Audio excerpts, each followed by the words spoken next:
Okay, this is Thursday, November 9th. I am here at Appaloosa, 16206. Appaloosa. I guess they're over here doing the sidewalk right there. So let me go in and talk to Roberto so that I can take a look around and see what's going on. Okay, what we were looking at before, you can see this right here. This is Ellis. You can see here on the side, the left side of the house, where that's coming away from that's just a little bit on the fascia board right there.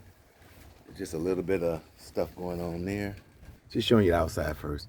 You just got a little bit of settling cracks in the mortar, and just want to kind of walk around a little bit before I go inside. It's raining a little bit, so I'm not going to be out here too long, but I just want to look around.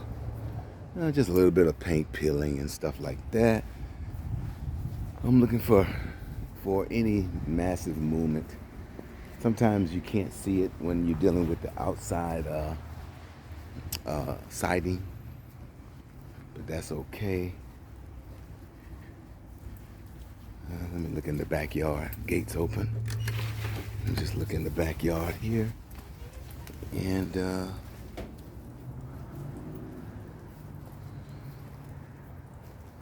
okay. The tile on the patio is still good.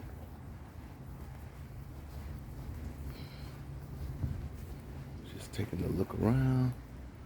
Okay. Just around. Sometimes you gotta caulk these little things right there on the eaves. Oh, you know what? I see a lot of dry rot over here. Let me take a look. Look at that. We definitely gotta address that. That wasn't there last time I said. You got a lot. That whole piece of wood needs to be addressed. So water's coming down and it's getting in that fascia board. Okay, that's something to really look at, and repaint all of the fascia so you don't have that kind of stuff happening. Okay, all these boards are still on this thing, so that looks normal. The yard look about the same as I've seen it before. I mean, last time I was here, except for that fascia.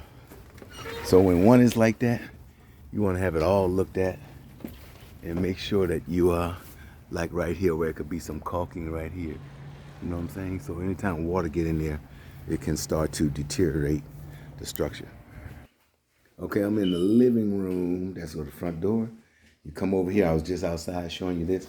So in the living room, here's what you see right here. In the living room is here, and then as you come down to the tile, I'm gonna follow it, and you can kind of see what's going on. Let me kind of extend my thing here a little bit. You can kind of see what's going on here with the tile. Right now, the front door is to my right, and then here's just kind of give you an idea. All this is separation.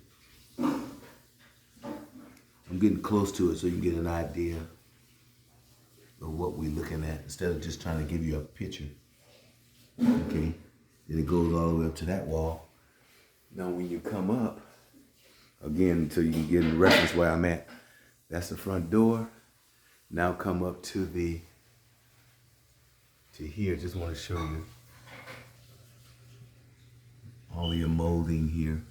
See how it's starting to separate right here? This is shifting. So you want all the separation here, and it goes down all the way around here. And right here, it gets a little wider. So right in this little corner, so show you where that is. That's the office area there. Come up to right here is where you see it getting wider. So a lot of people, what they do, they may come back and then caulk that, but when it's dry, you don't want to do this. I was just telling the tenant, if you do this, you want to do it during the rainy season. That way, if your foundation, everything looks good on this side. Your foundation, if your foundation, and you keep the expansive soil, if you keep it in a moist condition, you can maintain that all year round. And look at it right here now. Now that's the kitchen right there. That's the AC door. Now I'm looking up right here. You can see another hairline crack that goes this way, then it turns, and then it turns again, and it goes to this corner right here. But you have a little bit of separation right here. Okay, so that's the living room area. Let's go see what we're gonna look at next. Here I'm at the toilet, explaining to the tenant about the toilet leak. I think this is okay. I think it's your valve over here. Notice when it comes back up, it should cut off. It's allowing water to come through it. You can get that at Home Depot, $5 to $7. And so I'll change that out. That's no big deal. And but see, it's not, as I pull up on it, or even pull up on the valve, it's not cutting it off. You shouldn't be able to hear that at all. So I can change that without changing all of this. I'll just change the valve itself. I'm not going to change any of the hoses, not take the hoses apart.